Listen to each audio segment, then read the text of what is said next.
Hello everyone and welcome to this video. In this video, I wanted to use Claude Chat to perform data analysis and data visualizations and also create interactive dashboards. So let's go ahead and get started. So what I've got here is I got a prompt and basically I'm asking Claude Chat to create 10 different data visualizations to highlight various aspects of this data. And I wanted to include interactive charts. And here, the plan is to upload what we call the cancer datasets. So this is a standard datasets that we simply use to train machine learning models. Let me show you. And please know that I included this data as well as part of our course package. So simply here, I got data related to breast cancer. And here we got a lot of features. So we got, for example, the mean radius, mean texture, mean perimeter. And if you scroll to the right here, you should see we have the target column. And this is simply a binary column that either shows 0 or 1, meaning that either every row is a patient. And based on their features, we can predict whether they have cancer or not, or whether the tumor is malignant or benign.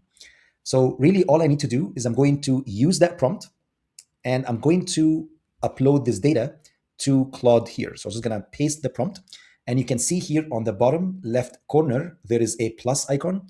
So now you can add files. You can also connect Claude as well to, let's say, your Gmail, having connectors and so on. So I'm just going to click plus, and I'm going to say add files or photos. And now I'm going to navigate here to my data. So I'm going to head back to, so this is the data sets here.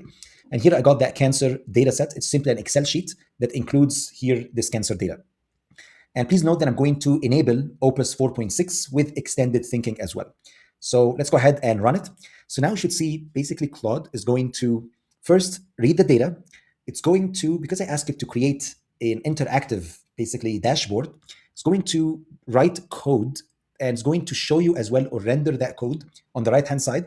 And I actually ran it before and it was incredibly powerful. You can also see it was able to read the front-end design skill. It's actually going to create a, hopefully, okay, if it works similar to what I've ran it before, it's going to show you like an amazing dashboard because it has already used one of these front-end design skill.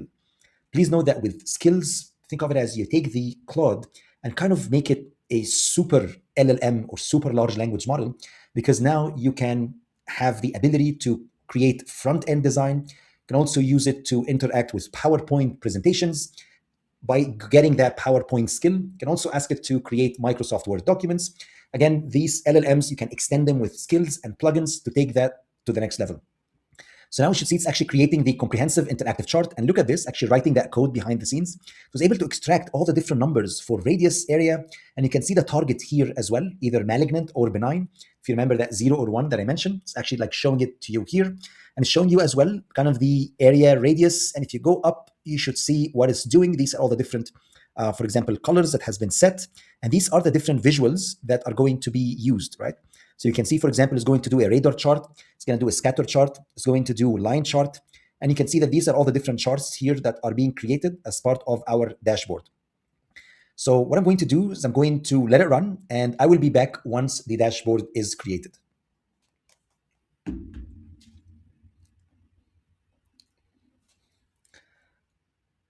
All right, and here we go. Now you should see, I would say like a next level dashboard here that has been created, showing you how many samples in total.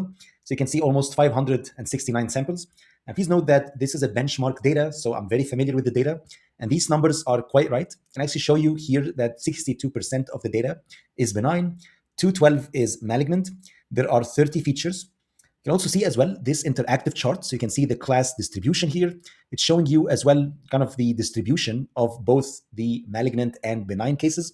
You can see as well, if you scroll down, see, like, look at these incredible charts. I think I'm like amazed by the power of Claude, of course, with the ability of writing or using these front-end skills as well.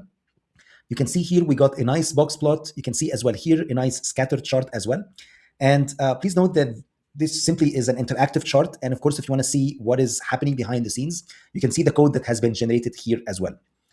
One key point that I would like to share with you is you will find that simply Claude, when it's running, so it took maybe like a few minutes for it to run.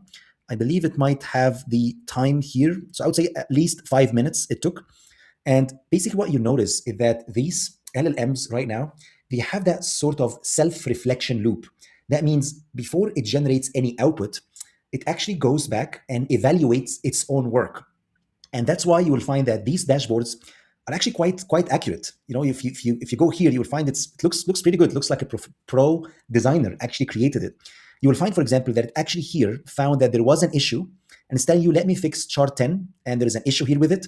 So it went back, it fixed it came back here, it did some sanity check, and now it came back with a dashboard with 10 interactive visualizations telling you done. And if you're wondering, okay, like, are these models actually like smart or not? This is a website that can actually tells you the capabilities of these LLMs or large language models.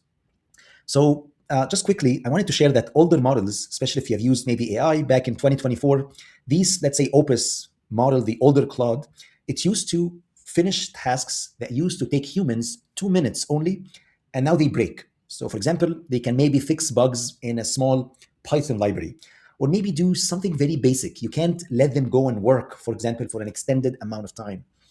But then what happened around the end of 2025, something crazy that like basically everyone who works in the AI field is kind of amazed, astonished by, is now these AI models, now let's say GPT-5, and then followed by Opus 4.5. Now they can do or work for, let's say, 4 hours. Now they can finish a task that used to take humans 4 hours, and now they can do it autonomously. And you can see that here when we created our dashboard. Actually went there, well, it found a mistake, it came back, it fixed it went there, it came back, and you can let it run and do massive tasks. And then suddenly Claude Opus 4.6, which is the model that I'm running right now it can literally work for 12 hours. So it can finish a task that takes humans 12 hours, and now it can do it autonomously. Please note, just to be clear, that this is here with a 50% success rate. So like 50% chance it's going to finish that. If you want to increase the chances of success, let's say 80%, now you'll find Claude Opus 4.6. Now it can actually finish a task that takes humans, let's say, 1 hour to complete with 80% success rate.